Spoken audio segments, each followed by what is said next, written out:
নির্বাচন যে করেই হোক ফেব্রুয়ারির প্রথমার্ধের মধ্যে নির্বাচন হবে। পৃথিবীর কোনো শক্তি নাই এই নির্বাচনকে ঠেকাতে পারে। ডাকসু নির্বাচন যাতে শান্তিপূর্ণ ও উৎসবমুখর পরিবেশে হয় সেই জন্য বিশ্ববিদ্যালয়ের প্রশাসনকে সর্বাত্মক সহযোগিতা প্রদানের নির্দেশ দিয়েছেন প্রধান উপদেষ্টা। এটা এখন আইন শৃঙ্খলা পরিস্থিতি নয়, এটা একটা জাতীয় নিরাপত্তা ইস্যু হয়ে দাঁড়িয়েছে। দেশের সার্বিক নিরাপত্তার সাথে কাউকে ন্যূনতম ছাড় দেওয়া হবে না। আপনারা জানেন যে জুলাইকে সামনে রেখে যে আমাদের পলিটিক্যাল যে ঐক্য ছিল সেইটাকে আবার এই ঐক্য ধরে রাখার বিষয়ে জোর দেওয়া হয় এবং বলা হয় যে পলিটিক্যাল পার্টিগুলোর সাথে যাতে নিজেদের মধ্যে যাতে আরও সম্পর্ক বজায় থাকে, ভালো সম্পর্ক বজায় থাকে এবং সবাই মিলে যাতে সামনের ইলেকশনকে ঘিরে যাতে কোথাও কোনো ধরনের নিরাপত্তাজনিত ঘটনা যাতে এই ওয়ার্সের না হয় সে বিষয়ে সবাইকে অ্যালার্ট থাকার জন্য বলা হয়। পলিটিক্যাল পার্টিগুলোর সাথে এই বিষয়ে আরও তাদের মধ্যে নিবিড় সম্পর্ক গড়ে তোলার ব্যাপারে ইনফোসাস দেওয়া হয়। বৈঠকে সিদ্ধান্ত হয়েছে ঝটিকা মিছিল সহ বেআইনি সমাবেশের বিষয়ে মনিটরিং জোরদার করতে হবে।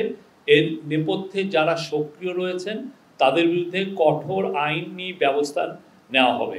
প্রধান উপদেষ্টা বলেছেন যে আসন্ন দুর্গাপূজায় অস্থিতিশীল পরিস্থিতি সৃষ্টি করতে নানা রকম ষড়যন্ত্রমূলক চেষ্টা হতে পারে। তিনি বলেন কোট আনকোট, গত বছর দুর্গাপূজা আইন শৃঙ্খলা পরিস্থিতি নিয়ে ভালো অভিজ্ঞতা ছিল, গত বছর অভিজ্ঞতার জন্য এবছরও কাজে লাগাতে পারি এবং উনি জোর দিয়েছেন যাতে এবার নিরাপত্তা সব ধরনের নিরাপত্তার জন্য খুব আগে থেকেই নেওয়া হয় যাতে কোনো রকমের কোনো বিশৃঙ্খল পরিস্থিতি সৃষ্টি না হয়। আজকের মিটিংয়েও বলা হয়েছে যে নির্বাচন যে করেই হোক ফেব্রুয়ারির প্রথমার্ধের মধ্যে নির্বাচন হবে। পৃথিবীর কোনো শক্তি নাই এই নির্বাচনকে ঠেকাতে পারে। নির্বাচন হবে এবং সে বিষয়ে পুরো যত ধরনের প্রস্তুতি লাগে সেই প্রস্তুতিগুলো নেওয়া হচ্ছে।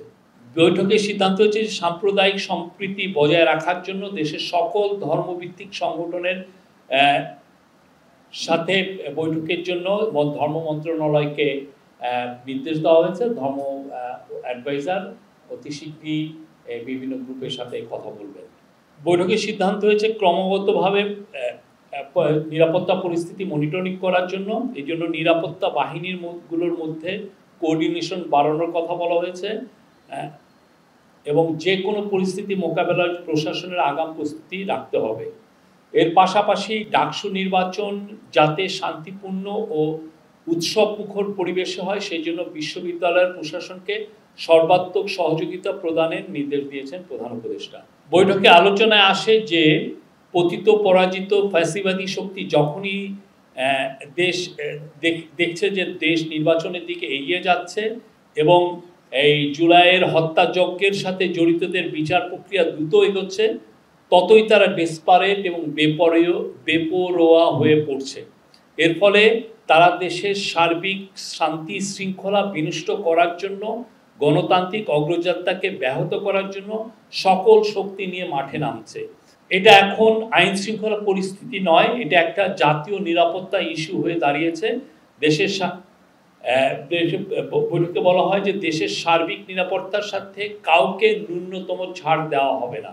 সরকার মনে করে দেশের স্বার্থে জনগণের সাথে সকল পলিটিক্যাল পার্টির ঐক্যবদ্ধ থাকা প্রয়োজন।